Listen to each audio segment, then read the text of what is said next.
প্রধান বক্তা হিসেবে উপস্থিত আছেন বিএনপি সংগ্রামী মহাসচিব জনাব তারেক রহমান, স্ট্যান্ডিং কমিটির সদস্যবৃন্দ, ভাইস চেয়ারম্যান বৃন্দ, প্রিয় ভাই ও বোনেরা,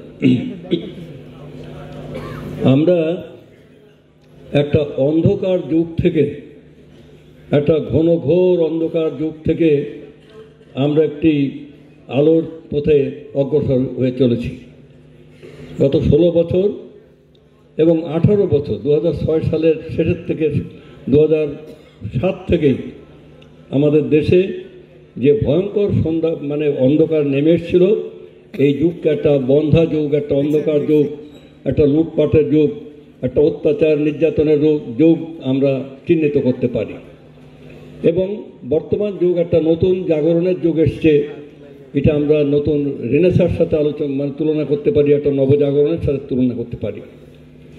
ওই অন্ধকার যুগটাকে তার সরানোর জন্যে, তার বিরুদ্ধে যে লড়াই সংগ্রাম করেছেন তিনি আমাদের নেতা, আমাদের প্রিয় নেতা জনাব তারেক রহমানের নেতৃত্বে সারা বাংলাদেশের সমস্ত গ্রামে গঞ্জে, সমস্ত মিলে, কলকারখানায়, খেতে খামারে, এদেশের কৃষক, শ্রমিক, সর্বস্তরের মানুষ, কামার, কোমর, নাপিত, ধোপা, হাড়ি, মুচি, ডোম, মেথর, সর্বস্তরের মানুষ তার নেতৃত্বে আন্দোলন করেছেন।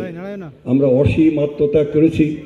আমাদের লক্ষ লক্ষ মানুষ মকদ্দমায়, 60 লক্ষ মকদ্দমা দেওয়া হয়েছে আমাদের বিরুদ্ধে। আমাদের শত শত মানুষকে নিয়ে গিয়ে গুম করা হয়েছে, খুন করা হয়েছে, অত্যাচার করা হয়েছে। এই দেশের সমস্ত টাকা পয়সা সব বিদেশে নিয়ে যাওয়া হয়েছে।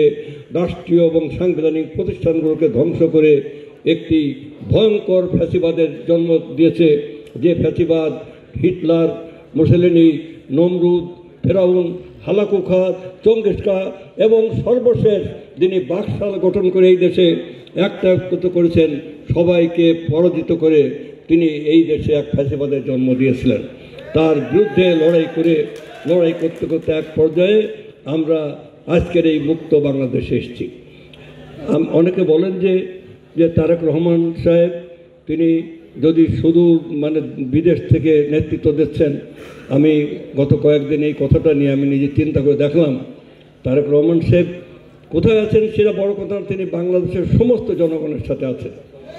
এবং আমরা যারা এই মঞ্চে বসে আছি বা আমাদের এই বড় বড় সারির নেতারা, তারা বাংলাদেশে মাসে হয়তো 1 দিন কি 2 দিন কোনো গ্রামে যান কিনা জানি না, কিন্তু তারেক রহমান তিনি আমাদের নেতা হিসেবে তিনি প্রত্যেক দিন সকাল থেকে রাত্রি পর্যন্ত তিনি সমস্ত প্রত্যন্ত গ্রামের, আজকে ওই উপজেলা কমিটি, কাল ইউনিয়ন কমিটি, কাল কৃষক সমাবেশে, পরের দিনে ইঞ্জিনিয়ার সমাবেশে, কোনো দিন ডাক্তারদের সমাবেশে, এবং নিরন্তর নিরলস তিনি পরিশ্রম করে চলেছেন।